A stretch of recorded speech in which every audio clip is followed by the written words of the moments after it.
What do you have to say to people who look down on skit makers? I think people who look down on anyone in general, it's a no-no for me. I think before anyone takes a camera or phone or whatever to do what they're doing, it takes a lot of gut. People don't understand. They say, oh yeah, this guy just shot a video, they're laughing in it. Some people have fought anxiety, they fought stress, pain.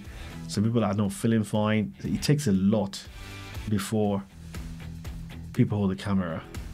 All I'm gonna say is, until you're wearing the person's shoe and you know exactly where your heart's, don't judge. And don't just say, who's this person? Don't, until you're wearing the person's shoe. Hello and welcome to another episode of 91 Podcast. On today's episode, we have a very special guest. He's an award-winning MC, actor, brand influencer, and comedian with over 1 million followers on TikTok and about 500,000 on Instagram. He's none other than Kenny. Welcome to the studio, Kenny. Thank you very much for having me. Thank you. Who is Kenny? Oh, who is Kenny? It's a very good question. So Kenny is just a guy who loves to make people laugh. Again, like my profile says, I'm British Nigerian, that creates comedy, influences brand, a father, a partner. I'm someone who, I wouldn't say I don't take life as serious. I wouldn't use that word. I'm just someone that I just love to take things as it comes.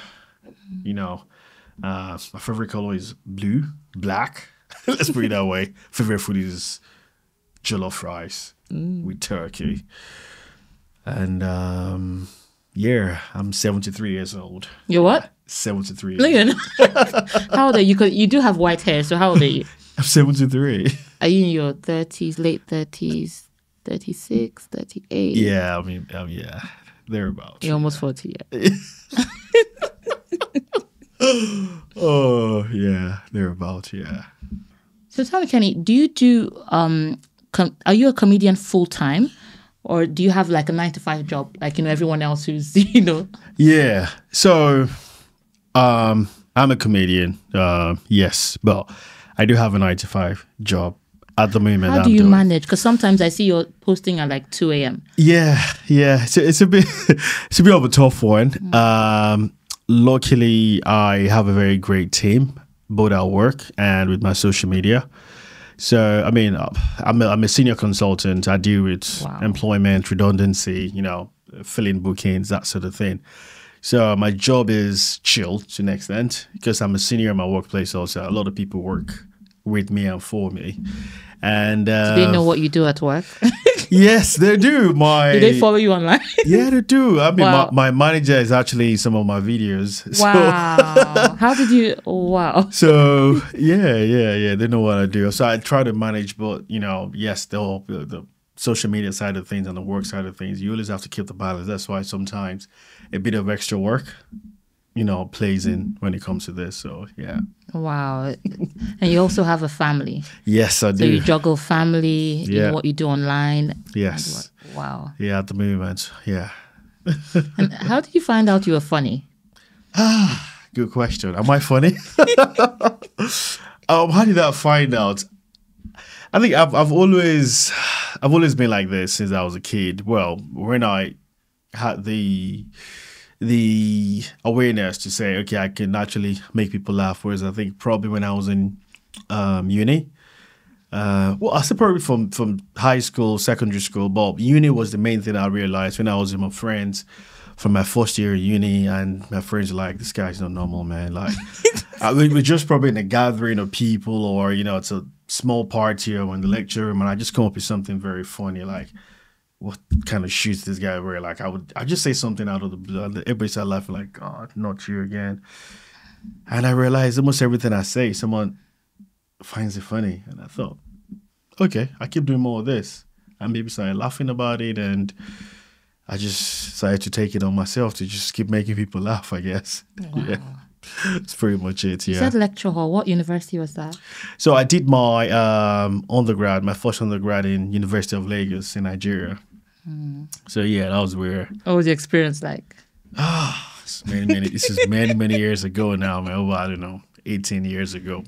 Wow, 18 years ago. Many years ago. It was interesting. Obviously, the educational system in Nigeria is a bit different from over here in the UK, Yes. but it's an experience, I'm happy to have explored.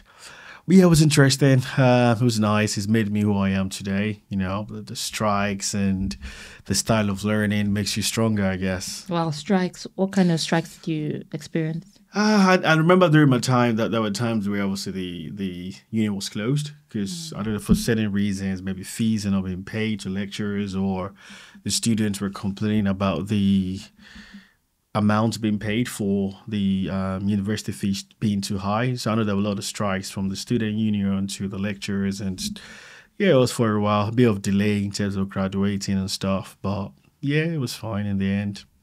Here I am today. So yeah. So what inspired you to get into this industry? What inspired me? So I have been, like I said, I've been in the UK for, I don't know, maybe 15, 16 years now. And wherever I find myself in, the way the UK system is, when you have house parties or you have gatherings, something has to happen to make it lively. So I was always that person. I was, again, coming up to, oh yeah, let's do this, oh, let's crack a joke, make fun of people like this, so this kind of healthy, fun type of thing. So I kept doing it. Obviously, my missus, this guy, you should say you're funny, just post a video, man. Like, yeah, post a video. Oh, okay. So I posted my first video on TikTok in September 2022. So it's going to be 2 years on TikTok Since you this started. September. Yeah. And I posted my first video on TikTok, and the rest was just history. Well, my younger brothers are both into social media. They've been doing social media for, 4 years, 4 or 5 years maybe. So they have a different style of, obviously, content. I've got a different style. I thought to myself, I'm funny. Well, I feel like I'm funny. Why not just put yourself out there and let other people see it? So that was pretty much it, yeah. What were the reactions like to your first video? The first video is always the hardest. Because you never know what you're going to expect, even if you put the whole effort into it and you think, oh, yeah, that, this is it. You didn't get the views I wanted, Did you get any bad reactions? Like, what's this one doing? Yeah, we had one or two of those. Well, actually, no, I didn't get no reaction. Well, yeah, I did. I had one or two, like, what just happened. I think the first video I posted on my page was just me. It was after my child's christening. Mm-hmm. It was just me taking, like, 2 steps of work and saying something like, if you don't know, happiness is free. And I just started laughing at the camera. And that was pretty much it. I just walked up on, I just posted it. And I was thinking, oh, what have I just done? And I just left it. And obviously, I probably had like 600 views in like 1 month. And people started, I know 1 or 2 people, like I said, commented, which is one was my missus, like, I think my brother and one other random person said, okay, but what's this? And yeah, and that was pretty much it. Yeah. Well, at least that didn't demotivate you. You kept this going. Nah, it didn't. No, it didn't. No, it didn't. It was good. Yeah. Do you think social media is like a new drug? Social media has always been existent, right from time. But facilities have been made to make it a lot easier to be accessible to everyone nowadays. The same way drugs have always been, and drugs would always be. Not everyone takes drugs.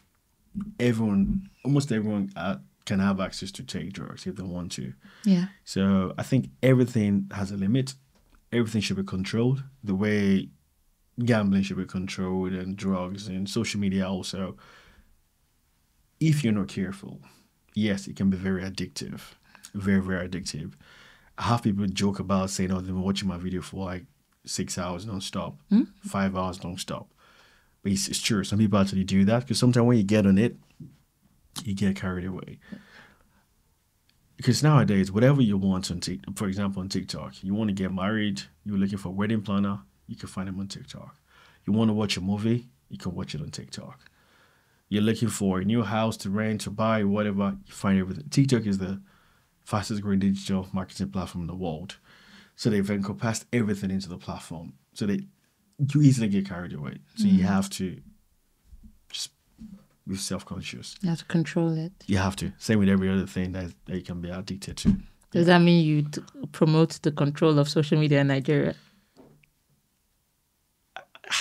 Many things should be controlled in life, okay? It's just that depending on the country and how things are being done in a very logical, sincere, judicial way, then yes, I would promote it. But if things are done to certain people and not done to certain people, then what's the point in having any control over it? But yeah, I mean, because sometimes when people go overboard, like I didn't do any skits that like hurt people or injure people, you know. I see some of these people calling this pranks where they go on the streets and trying to... Yeah, those are ridiculous. I'm like, come on, man. You can make people laugh from your house, your car, whatever. You don't have to go out there to try and scare people or hit somebody or swear at somebody on the road.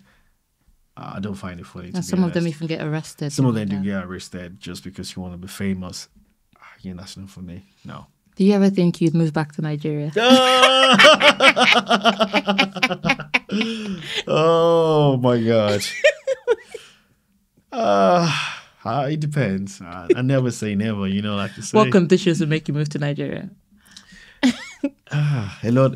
Again, when things get better in general, health, security, electricity, it makes it easier for me as a creator. You know, I need all these things with my family. You know, I need all these things. I need, you know, constant electricity, security. You know, when that gets better, then good weather in Nigeria, I can't complain. You know, the main thing is just the basic amenities that we should have. I know that at the moment, that's the only reason why. But yeah, so yeah, who knows? We'll see. Have you ever been in a situation in Nigeria where, you know, your life was at risk or, you know, because of one thing or another? When I was in Nigeria? Well, my house has been robbed in Nigeria before. This is like 20 years ago. I didn't know how old I was, a teenager back then. Wow. When I was your house got robbed, living in a different area back then. You know, seeing armed robbers come into your house, hitting my dad. They hit your dad? Yeah. This was a long time ago. I can't remember how old I was. I remember very clearly. Took some things and so that was, I remember that. It's in my head. It's scary, the thought of that. Whew. You couldn't even leave the house. You couldn't, when we finally left the house, you didn't want to come back home. Because when it became late at night, any slight sound or movement, you're thinking like... It triggers you straight away. So, I mean, this can happen anywhere. It can even happen in the UK. Who knows? But it's just that's what I've experienced personally. Was your dad okay? Yeah, he's okay. It was okay. Yeah. This happens every day. So, in Nigeria. So, what can I say? How did you feel in that moment? I was a lot younger then. It was a very, very scary experience. It's something that we put behind us now. But it was tough. It was really, really tough. But it was scary, like I said. You know, I was still in like uni then, I think. But yeah, it was tough. Yeah, it's very scary. But yeah, life goes on. Yeah. Wow. Yeah. So you're an MC. Yeah. So what was your first, gig like? So my first gig was for a very big wedding. It's a massive wedding. And this guy saw me online and thought, oh, this guy really funny, this and that. Do you do MCs? I was like, yeah. I had not really done one officially. Obviously, I've been doing house parties, small gatherings here and there, having the mic. So I said, yeah, I've done, a few small bits. He said, no, I don't care. You're doing my wedding. Wow. It's for a mixed race couple. And then the guy was from Nigeria and the missus was from Bulgaria. So she's like, oh, I just want this to go well. And I was nervous, went online, started researching what to say, the jokes, when to say things, not to offend people, to crack, because I know I could do it, but everything has got a limit and timing and that sort of thing. So I just kept checking, and my missus said, that's fine, just be yourself. That's just be yourself. I asked some of, the other senior colleagues in the business. I've been doing it for a while, but I do speak to people like Clint, and I called him and asked him, and I said, yeah, it's fine, just do your thing, and that's fine. So it was very successful. I went in there, left all my anxiety at home. I was pretty much myself, and yeah, followed that the program. Luckily, a lot of jokes came to mind. You know, the couples coming in, the dance moves, the father's bride, the mother's. Everything was really good. It's really, really good. Have you ever had an experience where you cracked a joke and no one laughed? Oh my God! I could imagine. Damn, man, that would be very, very, very serious. Oh. Has that happened to you? So far, it hasn't happened. Maybe, I don't know. Maybe people just feel sorry for me, I guess. You're just forced to laugh. And they're just like, but no, not yet. I mean, yeah, there are situations where you crack jokes among 20 people, maybe 10 will laugh or 15 will laugh, you know. I don't expect everyone to get my jokes all the time. It's the same with the videos I post. Not everyone's going to get it. Yeah. But so far, it's not happened, and I've been in big gatherings, you know, here and there regularly. But so far, it's not happened. Not that kind of Fingers crossed. Yeah. What would you do in that experience, though? If that didn't want you laugh? I'll just start laughing. I'll literally just start laughing. I'll just burst into laugh and just be laughing. Laugh at your own joke? Yeah, just, oh, well. I mean, if it's a paid show, I'm just going to tell, listen, man, I mean, I'm not going to force you to laugh, but you've paid for this, man. Just enjoy your money and You laugh. might as well just laugh. You might as well just laugh, man. But yeah, I don't know. I'll just be laughing. That leads me to my next question. What makes a good joke? I think the context and the situation you find yourself in that makes a good joke. So it depends on the crowd, you know, the geographical region, or you know the background of the people you're obviously cracking a joke with. I could be telling you a joke right now about, I don't know, Romania that only Romanians can understand. You'd probably be like, What's he saying? what's he saying? You know what I mean? Like, so I think you need to have a look around the people around you, or wherever you're cracking a joke. You need to try and relate the joke to them. So any joke that can send a message, like an interesting or funny message to people, where they can obviously relieve stress, have a laugh, and understand. I think that's what the joke should be anyway. Something to just make you forget your worries for a couple of seconds and just, you know, have a laugh. Yeah. Because sometimes you see people put things online and they're not funny. Yeah. So, you know, what makes their joke not funny? So I think, like I said, a joke has to have a message. Every joke should have a message. And so people just put jokes online because, oh, somebody fell down from the chair. Imagine I could do a skit right now where you're talking and you just fell from the chair. Somebody just posed that, me pushing you, but what just happened, you know? There's no context to it again, you know. Again, we're talking, we're laughing, or something just happened. I tricked you, fell, you know. There has to be a process to everything. Because, again, I see a lot of skit makers, comedians, content creators online, and I'm thinking, if I did this joke, I could probably done it differently, you know. I could probably done it a bit better. So I think you have to have context. Can you give me like an example, maybe with one of your jokes? So, what joke? Maybe the Sonia one, your annoying neighbor. Sonia is just an annoying neighbor. I don't know. I'll give you a good example of a joke. Of a skit I did recently on Instagram. I think probably a week ago now. It's currently on, I think, 21 or 22 million views on Instagram. 21 million views. Yes, on Instagram. It's been over a week now. It's basically just, obviously, me in the car. It's me in the car. Obviously, you know, this friends that call you, and you have to warn them, like, hey, man, I'm with my missus, man. Don't just start saying anything, you know what I mean? So this guy, I was in the car with my missus in the back, getting ready to leave, and my friend called me, and I know the way he speaks, like, those girls, my missus is saying hello to you. I'm like, oh, yeah, what I'm trying to say is this and that. So, I mean, that kind of joke went crazy. People were like, oh, my God, I can relate to that. I think I saw it on Instablog, actually. Yeah, probably, yeah. A lot of blogs did pick it up. Yeah, quite a few blogs picked it up. So, I mean, that kind of joke is a joke that a lot of people relate to. Look, the way the guys are, like, you know, a lot of people make a lot of funny, oh, yeah.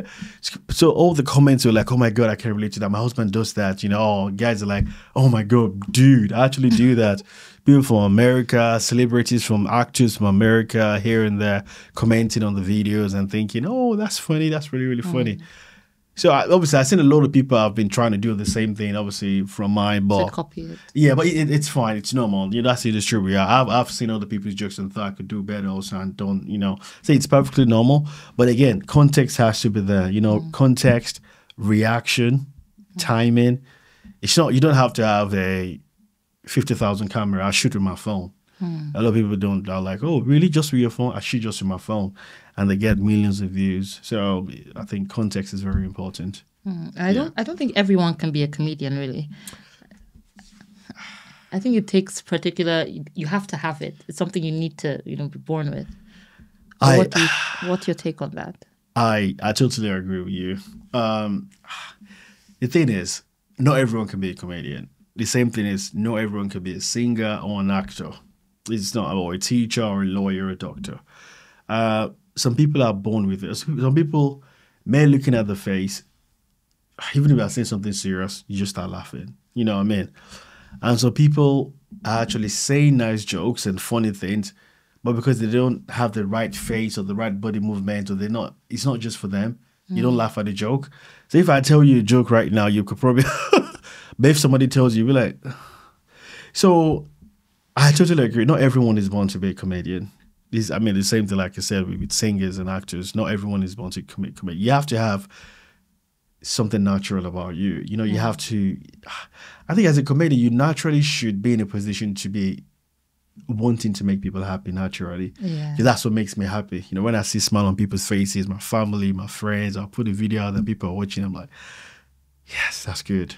So, yeah. That leads me to another question. Do you do this because, doing it on social media, maybe you're getting so much money from all these platforms, or do you just do it for fun? So, when I started doing it, it's a good question.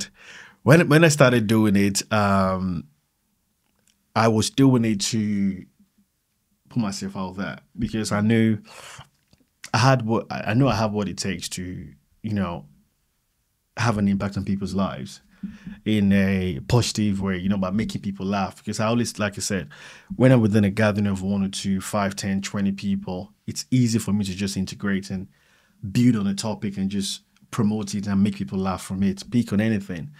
So I posted my first video and I saw I could get a message across 2, 3, 4, 20, 30 videos. And I became someone important in terms of making people laugh. And when people started, one of the game changers was when, messages started coming, oh my God, Kenny, I've got terminal cancer. I'm at the hospital right now. I promise you, this is the first laugh I've had in ages. Or people going through divorce. Oh, this is so funny, mate. You don't know what you've done to me. My missus left me, or my husband left me, or my son just broke his leg, but this is making him laugh. My dad is your fan. My son is your fan. My daughter is your fan. I'm like, wait a minute, what's happening? And then I said, okay, I got to keep putting this out there. If there are many people going through a lot, and this is actually making a difference to them, okay, I got to keep doing it. And of course, I'm not going to deny the fact that it's bringing in good money. The platforms do pay, and I do work with loads of brands almost every other week. I'm working with brands, and obviously, these guys believe in my reach, they believe in my engagement, and yes, I do work with loads of brands, and yes, they do pay. Yes. Wow. Yeah. So if you could. You've told me, okay, some comedians are not funny. There's some people that are funny. Yeah. Who right now, in the Nigerian comedy industry, who do you look up to? Who do you see as funny? Why are you laughing? That's a good question. Who do I look up to? Who's funny to you? Maybe if you give me like the top three. Funny okay. Nigerian comedians. Your okay. top 3. My top 3. And why also? Okay, Sabinus to me is very funny. Okay. He had a show a couple of months ago, which I was lucky to be part of it in Birmingham, well, a few places in the UK. So I met him for the first time a couple of months ago, a few times here and there because I was part of the show to an extent where I was able to MC. I did a few jokes and MC'd one of the events for him.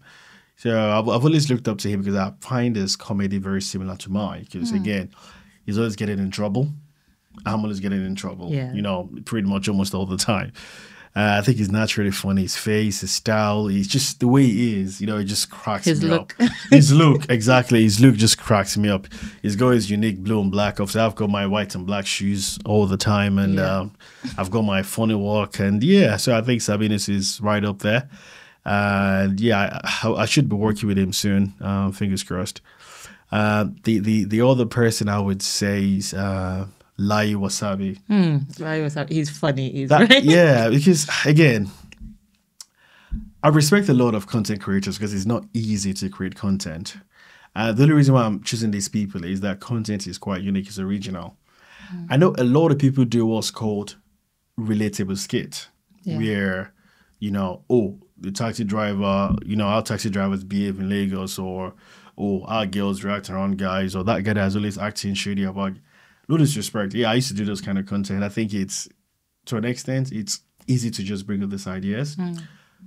But when you have to create and think about creativity goes a long way. Like Lai Wasabi's jokes. It takes jokes, exactly. It takes a lot to you can't just put the jokes out there, It thinks about you, the way he drops it, his movement, his voice, everything goes a long way. And I would love to work with him, definitely. I think I may have sent him an email, funny enough, last week. Just because I knew he was in the UK. I don't know if it's back now. But I realized this. So I did send him an email to say, mate, if you're about, you want to do something, let's do something together. So Lai, if you're watching it, let's do something. But yeah, I think it's really, really good. The same with my jokes. It's not just about being relatable. You have to think because it's crazy, Yes, some of these things do happen, but you have to think and just create something, not just putting a joke out there, which I love about him. The third one, I don't want to offend anybody because all these guys are actually my friends. Number three, Nigerian. I would say Nasboy. Nasboy is funny. Again, he's my friend also. Yeah, I know he's doing his music thing now. That's the thing. Yeah, again. But when he drops some of his jokes, I'm like, this guy, man, he thinks about his jokes before he drops it. And you can tell his delivery puts a lot of effort into it. And yeah, I think those are my top three at the moment. Oh, Zeke Haloma is my friend also. I'm just wondering, why didn't you mention anyone like, I mentioned comedians. You didn't mention Basket Mouth, AY. So you don't see them as funny as, as Lai Wasabi or Nasboy? Or are they in different categories? The thing is, like I said, there are skit makers and there are comedians.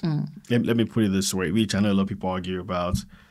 A comedian can be a skit maker, but a skit maker cannot be a comedian. How?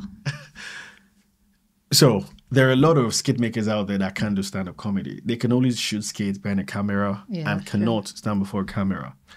I mentioned Sabinus because I've seen Sabinus stand before people at his recently concluded show in the UK. So 100%. He cracked a lot of jokes, made a lot of people laugh. Hundreds of people in a hall. So I definitely give that to him. Apart from the fact that I can do that behind the camera, I'm giving it to him, to say, yes, this guy is actually a comedian. The same with Lai. I've seen him come up to shows. I've seen him doing podcasts, and it's a natural thing. He can stand there and make people laugh with some of the things he says. So, me not mentioning Basket Mouth or AY legend, AY, but his style is not obviously. I don't know. I don't really find him that funny to an extent. He's nice. I respect him a lot, but. He obviously does his AY shows and stuff. Again, somebody I would maybe love to obviously be involved in the shows. But in terms of what I'm looking at this point in time, I wouldn't say, okay, AY. Basket Mouth again, super legend. Basket Mouth again, he obviously has his time, his group of people. And again, he's one of the funniest people. I mean, in uni, I used to listen to a lot of Basket Mouth jokes. I used to watch him.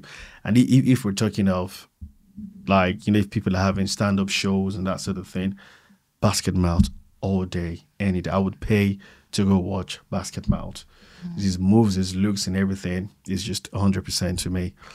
But just in terms of people I'm looking up to from both the skit side and the comedy side, still I'm gonna go with Lai, Sabinus, because what we're realizing now is a lot of comedians, like the Basket Mount and Co, are now doing skits. A lot of them are starting to do skits now, even to promote the shows and stuff like that. They're now collaborating with a lot of creators. Because people used to look down at skit makers before, but now like everyone wants to be a skit maker. Exactly. Oh, you didn't skit maker.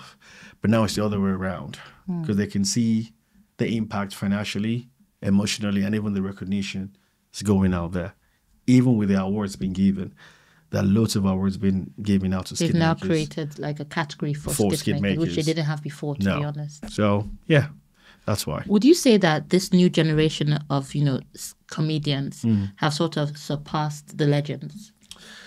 The thing is, the society has changed a lot to the way it was even 5 years ago, okay?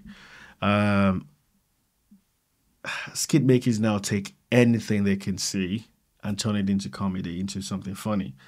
Previously, the way comedy used to be, you used to have to wait to gather people in a show, and then you sell tickets and this and that.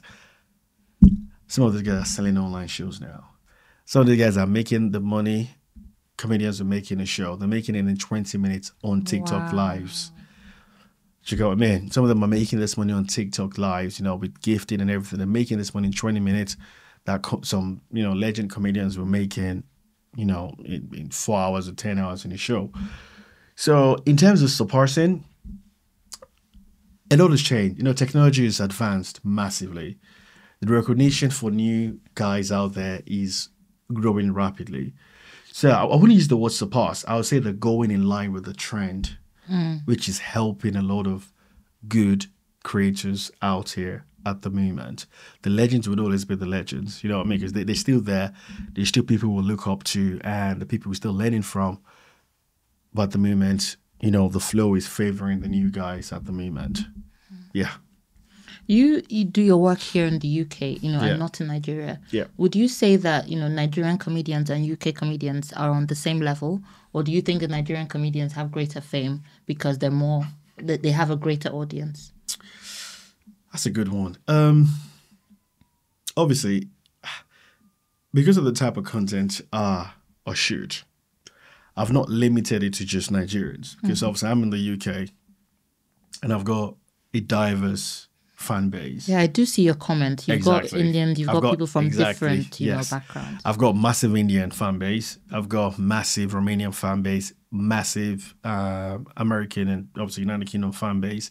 That's why my videos are related around this. I think one of the limitations, obviously, in Nigeria, I know, yes, they're living in Nigeria, they're doing very, very good. I just think, in terms of financial gains, I think the UK, the successful creators get paid a lot more than the Nigerian creators. Again, like I said, I work with lots of brands, and sometimes when brands in Nigeria approach me and say, "Oh, but I pay this guy this, I pay this guy that," I say first and foremost, there's a lot of things when you're dealing with creators and brand influencers.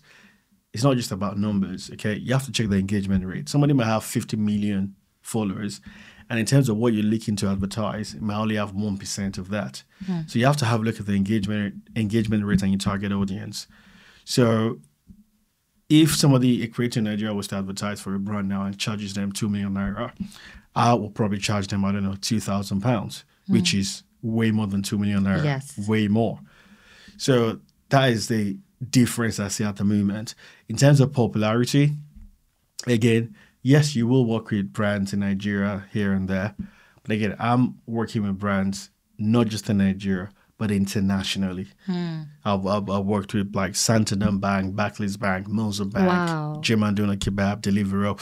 So I'm working with international brands. And they paid well, right? Exactly. And they, well. You're not allowed to mention figures, are you?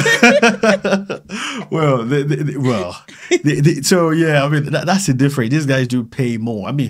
That's why a lot of the creators now are looking to diversify, and a lot of them are coming to the UK I've and noticed America a lot of them are coming here recently. Yes, to shoot videos and collaborate with UK creators and American creators. Because it pays more here, pays better here. It does. Once you're international, you get more brand deals, and everything just works better for you.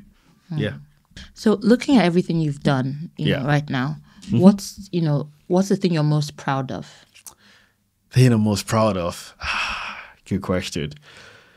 I just think what I'm most proud of at the moment is just being able to grow my account, my TikTok account from 0 to 1 million. How long did it even take you to get there? Almost 2 years. Like I said, it's going to be 2 years this September.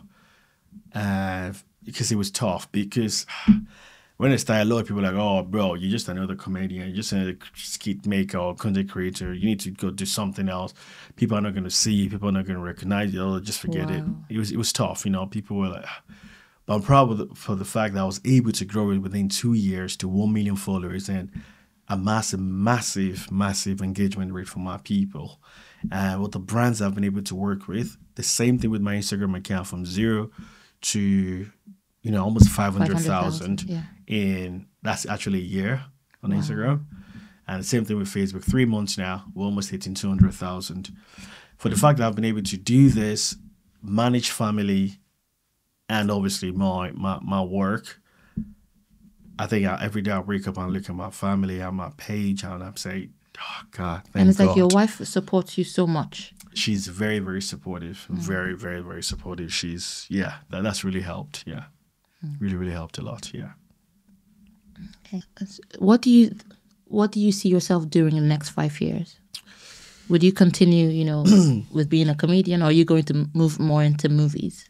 In the next 5 years, all things being equal, and obviously God willing, and hopefully He directs me in the right path. I see myself obviously having my own show. I'm looking to have a very big comedy show. Wow! In the next 5 years. Would it be like one on stage or one like is it like what kind of show? It's gonna be on stage. It's gonna be on stage in the UK, in America. India and some parts of Africa. Wow. So I'm looking to have a very big show very, very soon in the next 5 years. And yes, I want to go into the movie industry. I've had a few offers here and there, but again, it needs to be the right one because you don't always get a chance to make a good impression first time, a first time impression, So it needs to be the right one. So yes, I'm looking to have a very successful comedy shows, if I may say, and I want to, have a few movies where I'm going to be, starred in. Yeah. Wow, that sounds great. Yeah. By the way, who on earth is Sonia? Is Sonia based on a real person? Did you really have an annoying neighbor coming at 2 a.m.? I need to know because... Sonia is not a real person. No. She's not based on someone that you've met? No, Sonia is not really based on someone I've met. It's just, to an extent, I did have a very crazy neighbor about 10 years ago, Wow. When I used to live in Coventry. What did they do? Give us some information. It's pretty much everything Sonia does, from just, telling you can't park your car there, or your car is loud, or please turn off your lights in your house. Wow. Because it's affecting the whole neighborhood. That's sort of weird thing. I'm like, God, Lights in your house affecting the whole neighborhood. Yeah, because people are sleeping because the house was pretty much opposite my house. I'm like, what kind of lights were you using? Those red ones they use in Nigerian films. It's pretty much just normal bulbs, But I remember, she came to my door. She's unable to sleep. At least about maybe 1:30 a.m. or whatever. 1:30 a.m. Yeah. And you opened the door. I could see her. Obviously, we could see her. Yeah, it was me. I think I was living probably the flatmate back then, or a friend or something. I don't know what. I think it was one of the boxing matches going on. We were watching, everyone was chilling, and then we had a knock at the door. I was one of my mates seen her coming from the kitchen. Oh, your neighbor. Oh, okay. Oh, you turn off the light. I can't sleep. I'm like, my house, your house is there. Why you? Oh, so obviously we ignored it, and she went back, and so maybe it's just their nature. It's really just a form of mental illness to an extent, Yeah, sounds crazy. Yeah, that's a Sonia in every neighborhood. It's the truth. Yeah, that's a Sonia in every neighborhood. But yeah. Wow. So apart from your crazy neighbor you had 10 years ago, what else inspires, the skits you make? Because they're so funny. I think day-to-day activity just inspires it, because obviously just living your life and just having a look out the window, you see a lot happening, reality, things happen. People are crazy. But I'm not normal. Let me think that way. I'm always thinking of the way I'm sitting right now. I'm always thinking of an idea while speaking to you. So I'm always thinking of. I hope you're not going to use this for a skit, because you don't know, man. You never talk. But yeah, I don't know. My ideas just come from things around me, things that happen around me, things I say, things I think that. My motive is always to pass a message at the same time, make people laugh. That's always been my motto. Yeah. Like your TV license skit, was it based on? Because I didn't see that coming. Oh, the TV license skit was. I just thought about that. I knew obviously the Euros are going on at the moment. I thought, okay, let me see what I can do with that. And I just thought about it and I just put it out there and did it. Yeah. And the rest is history. Yeah. What's your process like? Because sometimes I see you post like 3 videos a day. Yes. So how do you manage that? Like, what's your process? So yes, I do post. I post a minimum of 3 to 4 videos every day. My creative process is, I've got a target I set myself to say, in the morning I need to post. I post in the morning, in the afternoon, mid-afternoon, evening. So I basically shoot every day.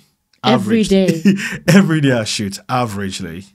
So I shoot at least 2 or 3 videos every day. Wow. That's what I say. With content creating, you have to do what you enjoy to do best. That's the thing. So that's how I try to make my videos not as difficult as possible. Like I said, I shoot with my phone. Some of my videos I shoot by myself. I've got my portable tripod I carry about, just stand it in. I just think of an idea and just do it. So I just think it's better that way. Just keep the movement going smoother when you post 3 to 4 videos every day. Again, you don't have to wound yourself on, oh my God, this is my edits are just simple, basic. Everyone loves it. My brands love it. I don't put too much. I don't go crazy about it. I used to go mad about it previously. Oh God, I can't do this. I need to look. I just put myself natural. I have a haircut. I don't have a haircut. I just put myself out there the way I am. Because at the end of the day, most of these things that I do out there are things that happen to normal people. Reality. So. Have you ever skipped a day? Have I ever skipped a day posting? Shooting. Of shooting. Yeah. I mean, there are days that I skip because maybe I shoot 3, 4 videos the day before, 6 videos. Yeah, I do. I say every day. No, I shoot maybe 4 days a week or 5 days a week. But there are days where I've shot like 5, 6 videos. I know obviously it will last me for 2 days, 3 days. But one thing I haven't done in the last 2 years is I've never missed posting for a day. I've posted every day since September 2022. Wow. Every single day. Yeah. So if your phone gets lost now, you still post? I don't know. Post with your wife's phone? Yes, I'm going to create a video right there and there. It's happened before where I lost my draft code. Well, yeah, so before this, I lost my phone. I was shooting and I left my I was an editor shooting where you're buying something and over somebody you owe money comes and you try to run away to hide and the person like, come here, where are you going to?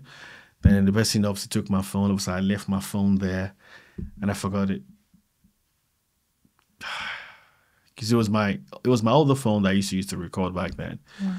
So I had 18 draft saved in there.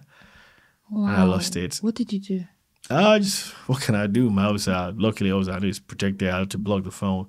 I just shot a video same day because I know how to post. So I created something in my car, shot the video. I was like, just relax, calm down. Again, I didn't want to show it to the audience. I've never said it before, but I just showed the video. I posted like 1 or 2 videos that day, and I was like, oh God, where did I start from? And yeah, it was one of those things. Yeah, that must have been so demotivating. Very, very. I would have cried if that was. Oh, me. Yeah, I think I did cry. Oh, yeah, wow. It was bad.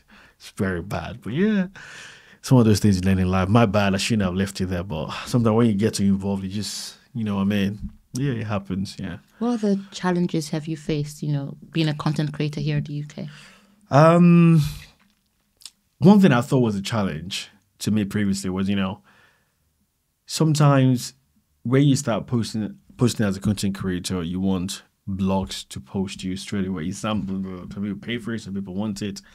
I was a bit worried to start with, like, blogs are not posting me. But yeah, one of the bloggers in Nigeria, obviously, Tunde Not, started posted me a couple of times. He pushed me now and again, and it felt good, And I love some of the other ones, and then it stopped. But I was thinking to myself, wait a minute, what's my target audience? What do I want to gain from this? Is this something I actually need, or is it something I just want to have? Yeah. You have to obviously think about it. My target audience is, I want natural engagement for people to come to my page to watch my video and learn something, And that's what I started focusing on. And that's why I grew my page organically from my own style. So it was a bit, blogs are not pushing me. But now they do now and again, lot Bible message, can I do this? Can I do that? So it was a bit of a challenge, obviously, previously, but then I turned it around to say, I don't really need this. I need to grow your page naturally and let people find you and see you. The other challenges was obviously managing your time. Having a family, a young family like mine with my job and, social media. It was very, very difficult at first. Because again, when you don't know what to post and don't know what to do, again, thinking alone, you have to have that time and space to think. Trust me, people think, thinking is massive. Creativity is major. And the most important thing that's helped me is consistency. That's helped me a lot. And for you to achieve all these things, you have to be able to manage every other thing around. Family, work. Super important. So it was very tough. Luckily, I was blessed with a wonderful woman that's been there to support me from the start. She was the one that pushed me to post my first video, and she's always been there to support me. So that's really, really made a massive difference. So now it's a lot easier to an extent. But again, because things are getting very busy now, it's a bit difficult. So again, some decisions will need to be made, towards the end of the year or next year of, the path going forward, because things are really getting busy now. So yeah, that's another main challenge we had, just managing everything together. And of course, the biggest challenge for every creator is getting seen. Your views, when you're posting, it demoralizes a lot of people when you're posting a video and it's just 20 views, 100 views, or a lot of people get affected by that. Or 3 likes. 3 likes, exactly. You know the way it is. That was me, 2 years ago. Now I've got 1 million likes, 500k likes, 30k likes. If I'd given up back then, only God knows what I'll be doing today. That's why I always tell creators, just keep pushing. Just keep pushing. You just have to keep doing your thing. So yeah, it's pretty much it. Something you mentioned, you said that some people pay blogs to post them. Yeah. Wow.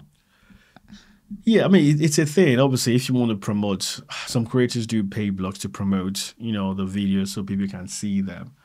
It works for some people, depending on your location, your region. It's like someone in America paying some Nigerian bloggers to post them. You can get very limited viewing from that because, again, if you want to get that promotion you need, you want to pay maybe bloggers in America or whatever. But a lot of creators don't think like that. They just want people to see me. And that's why sometimes you want to make sure you're ready for the exposure before you do that. Because sometimes after paying for that exposure and people watch your video and they go to your page and they don't see anything to look forward to. Nothing interesting. They don't follow you. They don't ever go back. But if you eventually pay and you have something nice and people are like, oh my God, I want to see something else this person has done, it helps you. That's why I said content creation is a long process. People don't understand. It's not just about putting your videos out there. You have to have context. You want to build a family. So, yeah. What's the most difficult challenge that you faced, on this journey as an entertainer? I think one of the most difficult things I faced was when I started. Again, like I said, with family and the timing. But one thing was financially. Because when you start, a lot of people, you have to just pretty much sell yourself for free, if I put it that way. I remember having to go to London to say, yes, I can promote your product. I don't know what I was getting. Maybe it was a shirt or something. I had to drive 2 hours, fill up my tank for about 60, 70 pounds. Traffic. I spent 5 hours for a T-shirt. But again, it was difficult. I was doing that a lot just because I wanted to prove myself. It was nice. I was just starting. Someone said, "Oh, yeah, okay, yeah, come and do this." So it was difficult having to leave family or go with them 2 hours to London for just a T-shirt or a cup or something just to promote. Yeah. So it was difficult back then because you were spending money, but nothing is coming out of it. But it's something they see where I come from. Sometimes you have to spend money to get money, and you have to invest time to become someone people want to spend time with. So, which is what's happened to my life right now. So I'm very grateful to God. Now, I mean, there's a certain amount you would offer me and I won't leave my house for if it's not my fixed price. Like, I'm not coming if you don't offer me this. That's the situation I'm in today, which is something I couldn't say 2 years ago. So I'm very grateful for that, yeah. Do you mind me asking what's your fixed price? Well, it depends, really. It depends on the company. It depends on the style of shoots. It depends, really. It depends, yeah. Yeah. What advice or what 5 steps do you have for, online content creators out there who are looking to be like you, get to the level of success that you've gotten to? Okay. What are the 5 things they should do? I would say one thing, I mean, myself, I'm still learning. I learn every day. So I wouldn't say I'm up there, but I know I'm way, way higher than where I was 2 years ago, which I'm very grateful for. I think one of the first thing I would really say is consistency. I think that's the most important thing, consistency. I can't stress this enough. If I wasn't consistent, like I said, I would not be here today. I would not be here today. Consistency goes a long way. Don't give up. You have to just keep pushing. You start something, it's nice. Oh, it's nice. Let me relax a bit. No, keep going. Consistency pays. I'm going to say it again. It pays. Just keep doing it. Just keep pushing. My number 2 is do what makes you happy. Don't copy. Because I'm doing comedy doesn't mean you have to do comedy. You might be a wonderful singer. You might be the next Beyonce. You can be the next Jay-Z or whatever. Because somebody's doing comedy doesn't mean you have to. Do what you find convenient, what you find natural, what you find easy. Singing, comedy, show host, talk show, anything you think you can naturally do without being forced to act or pretend. Just do it. Don't copy. That's what I'm going to say. That's what I'm advise. The third one is, it will get tough, but don't give up. Some people may have it easy. First video they post, 5 million views. Second video, 10 million views. Get signed by Warner Bros. Be in movies the next day. May happen to some people. And some people will just have to keep pushing like myself until, everything changes and you're blessed. So I'm going to say, don't give up no matter what. And the fourth thing I'm going to say is, I think humility goes a long way. Because you miss opportunities when you're not humble. Again, people, if I'd not listened to some people, I'd not brought myself down or whatever to a certain extent, I may not have collaborated or got some of the deals I got. Because sometimes some people just message you, okay, you do this, you may see this person has 1 follower. Why should I talk to this person? If you have the time, because I know content creators, they get very, very busy. I get very, very busy. I had a client I worked with a couple of months ago, an IT company that I did an ad for. He got like 2-3 followers, because it was like, he doesn't really use Instagram, but he's messaged me on TikTok. I couldn't say because I get loads of messages on TikTok. Instagram too is the same. Luckily, I was in my message. Who's this? I said, how can I help? Because a lot of people message me, Kenny, hi, I love you. You changed my life, this and that. So guys, Kenny, can I really speak to you?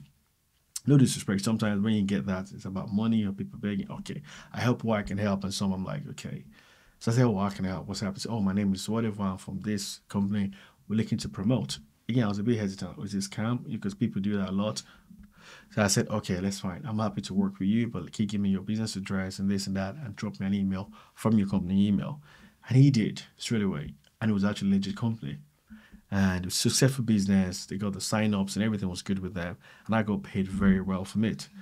So I think just, again, I didn't say, oh, one follower, this and that. And humility takes you places. You never know. You don't want to push an opportunity you thought, oh, I don't want this. I can't show this enough. I know how many opportunities I would have lost if it was another person replying to my messages.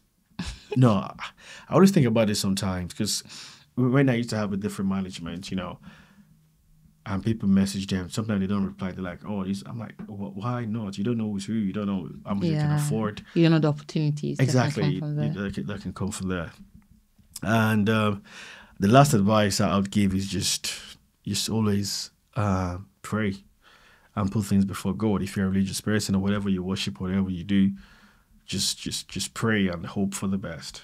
Just pray before you do anything, before you take that step, and just hope for the best. That's what I would say. Yeah. Thank you so much, Kenny. It's been a pleasure having you. No worries at all. It's a pleasure, definitely. Cool. Thank you. Cool. Okay. So at this point in the podcast, there's a little game we play. Oh, okay. So I've got 3 numbers, 1, 2, and 3. You have to pick one of them, and whatever it says, you have to do. Okay. So 1, 2, or 3. Yes. 1, 2, or 3. 2. 2. Yeah. Okay. So you have to rap for us.